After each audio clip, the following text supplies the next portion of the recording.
हरे कृष्णा। जय श्री प्रभुपाद। तो आज का विषय है भगवान निराकार है या साकार रूप में है।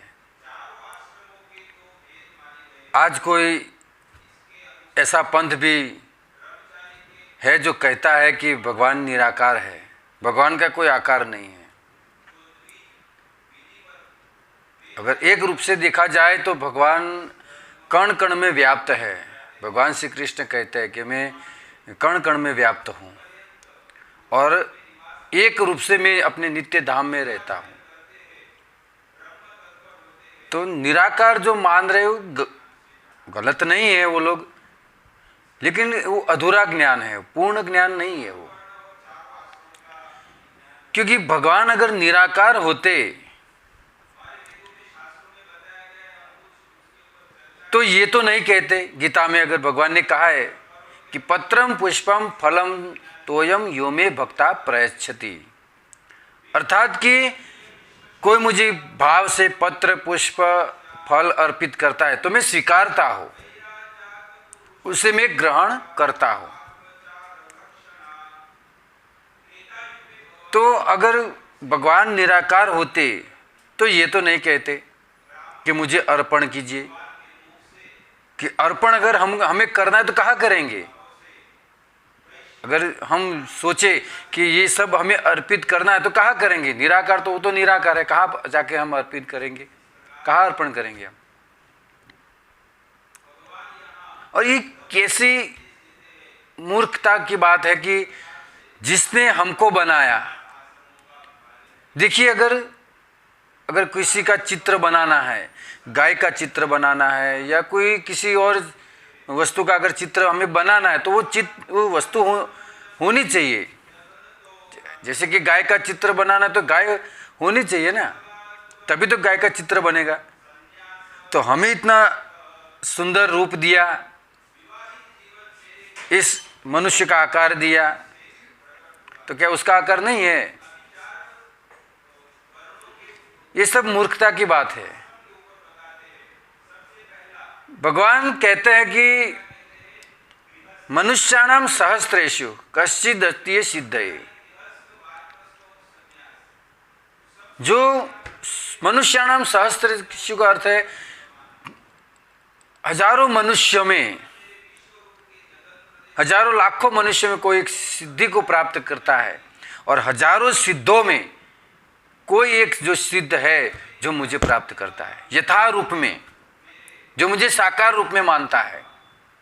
ऐसा एक ही है।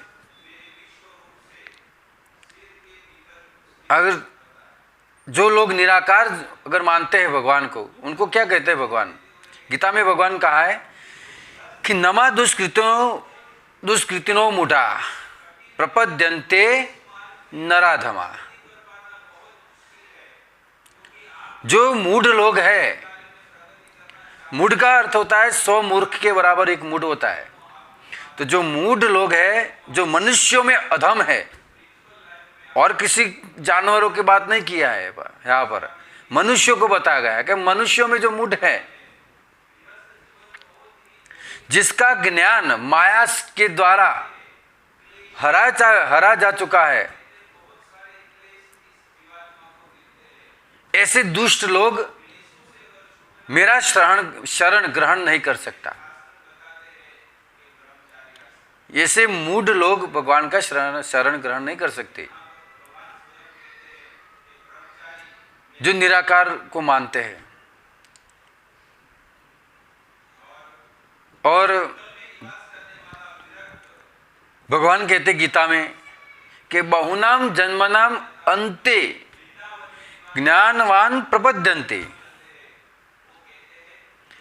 वासुदेव सर्व इति स महात्मा सुदुर्लभ। क्या कहा गीता में भगवान ने? बहुनाम जन्मनाम अंत्य का अर्थ है बहुत जन्मों के बाद जिसको सचमुच ज्ञान होता है, ठीक ठीक ज्ञान हो जाता है, जिसे सच्चा ज्ञान होता है, ऐसे मनुष्य मुझ वासुदेव, यहां पर वासुदेव लिखा है, वासुदेव सर्वम इति, जो वसुदेव के पुत्र है वासुदेव, वो कौन है? भगवान श्री कृष्ण है। तो जिसे सच्चा ज्ञान होता है वो ही मेरा शरण ग्रहण करता है। और ऐसा महात्मा सुदुर्लभ, क्या कहा भगवान ने? सुदुर्लभ, अति दुर्लभ है ऐसा महात्मा, जो हजारों जन्मों के बाद जिससे सच्चा ज्ञान होता है, सचमुच ज्ञान होता है, ऐसे मुझ वासुदेव की शरण ग्रहण करता है। और ऐसे महात्मा सुदुर्लभ, ऐसे महात्मा बहुत दुर्लभ है। देखिए भगवान ने यहां पर गीता में कह दिया है कि कितने जन्मों के बाद जिससे सच्चा ज्ञान, सच्चा ज्ञान का अर्थ क्या होता है? किसे हम कहेंगे सच्चा ज्ञान? सच्चा ज्ञान यही है, पूर्ण ज्ञान यही है कि वो भगवान को साकार रूप में माने। और गीता में भगवान ने यह भी कहा है, अगर जिसका जो निराकार है उसको तो कोई घर की जरूरत नहीं है, उसका तो घर नहीं होता है ना, निराकार होता है, उसका कौन सा घर होता है? तो गीता में भगवान कहते हैं न तद भासते सूर्यो न शशांको न पावक यद गत्वा न निवर्तन्ते तद्धामम परमम मम। क्या कहा गीता में भगवान ने? न तद भासते सूर्यो, मेरा धाम ऐसा है जो सूर्य से प्रकाशित नहीं है, न अग्नि के तेज के द्वारा प्रकाशित है। मेरा धाम कैसा है? स्व प्रकाशित है। तो भगवान कह रहे कि मेरा धाम है, अर्थात हम कहते हैं कि मेरा घर है, तो उस घर में कोई रह रहा है, यही साबित हुआ ना कि कोई रहता है घर में। तो धाम का अर्थ यही होता है कि भगवान का धाम है, भगवान का घर है, वहां पे भगवान रहते हैं वहां पे। और वो घर कैसा है? जो सूर्य के द्वारा भी प्रकाशित मान नहीं, चंद्र के द्वारा, अग्नि के द्वारा प्रकाशित मान नहीं है, वो स्वतः प्रकाशित है। तो यहां पर भगवान ये साबित कर रहे हैं कि मेरा धाम है और उसमें मैं रहता हूं।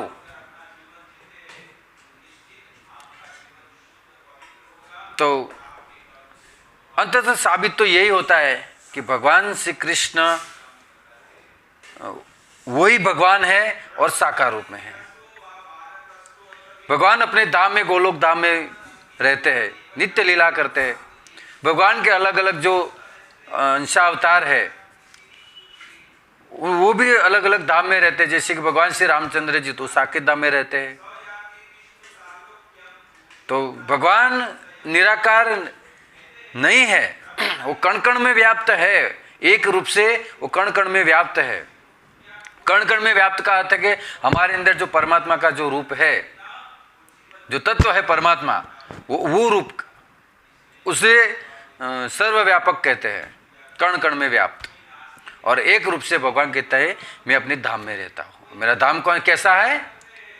अभी में हमने कहा न तद भासयते सूर्यो न शशांको न पावक यद गत्वा न निवर्तन्ते तद्धामम परमम। और ऐसा योगी, ऐसा भक्त अगर मुझे मानकर साकार रूप में मानता है, मेरी भक्ति करता है, तो यद गत्वा न निवर्तन्ते तद्धामम परमम, अर्थात ये हुआ कि मेरे धाम को प्राप्त होता है। और अगर एक बार मेरे धाम को प्राप्त कर लिया तो कभी वापस इस पृथ्वी पे नहीं आता है। तो निराकार जो मान रहे वो अधूरा ज्ञान है। तो ऐसे मूर्ख लोगों की बातों में न आए।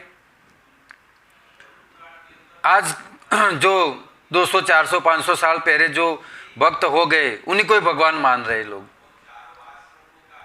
तो ये मूर्खता भरी बात है। जीव कभी भगवान नहीं बन सकता, वो भगवान का भक्त है। वो कभी जीव, कभी परमात्मा, भगवान नहीं बन सकता है। तो हमें इसके ऊपर भी मैं आगे प्रवचन देता रहूँगा, लेक्चर दूंगा।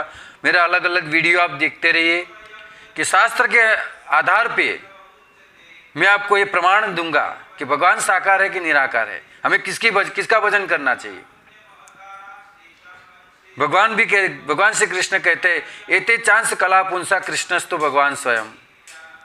आचार्य के शास्त्रों में लिखा है एते चांस कला पुंसा कृष्णस्तु भगवान स्वयं। भगवान कौन है? कृष्ण ही स्वयं है और कोई भगवान नहीं है।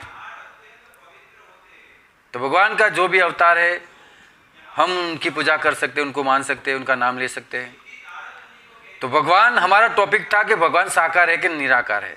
तो भगवान साकार रूप में है, जिन्होंने हमको इतना सुंदर रूप दिया। क्या कैसी मूर्खता भरी बात है। तो सबको भगवान को साकार रूप में मानना चाहिए और भगवान को भोग लगाना चाहिए और भगवान को प्रेम करना चाहिए। प्रेम तो उसी से किया जाएगा ना जिसका शरीर हो। क्या निराकार को कैसे प्रेम करेंगे? हवा को प्रेम करेंगे क्या? जिस व्यक्ति की अगर शादी हुई और उसकी पत्नी निराकार है तो किसको प्रेम करेगा? वो बुढ़ता ही है ना। तो भगवान साकार रूप में हमें उनसे प्रेम करना चाहिए, उनका भजन करना चाहिए, उनका नाम लेना चाहिए। और नाम तो उसका ही होता है जिसका शरीर हो। लेकिन फर्क इतना है कि भगवान आनंद घन है, आनंद सच्चित आनंद से बने हुए, और हमारा जो शरीर है पंच महाभूत से बना हुआ है, और हमारे अंदर जो आत्मा है वो सच्चित और आनंद से बना हुआ है, वो भगवान का अंश है। तो सबको चाहिए कि भगवान को साकार रूप में माने, भगवान का भजन करे और अपना ये जन्म मृत्यु के चक्कर से छूटे। बाकी अधूरा ज्ञान पढ़ेंगे तो पूरा ज्ञान लेने के लिए दूसरा जन्म लेना पड़ेगा। कहते हैं ना, भगवान ने कहा बहुनाम जन्मनाम अंते, बहुत बहुत जन्मों के बाद जिसको पूर्ण ज्ञान होता है, सच्चा ज्ञान होता है, वो मुझे प्राप्त करता है, मेरी शरण को ग्रहण करता है। तो हमें और जन्म हमें नहीं लेना है, इसी जन्म में हम भगवान की प्राप्ति करें, साकार रूप में माने। ठीक है, हरे कृष्णा। अगर वीडियो पसंद आया है तो इसको शेयर कीजिए, सब्सक्राइब कीजिए और लाइक कीजिए। जय श्रील प्रभुपाद।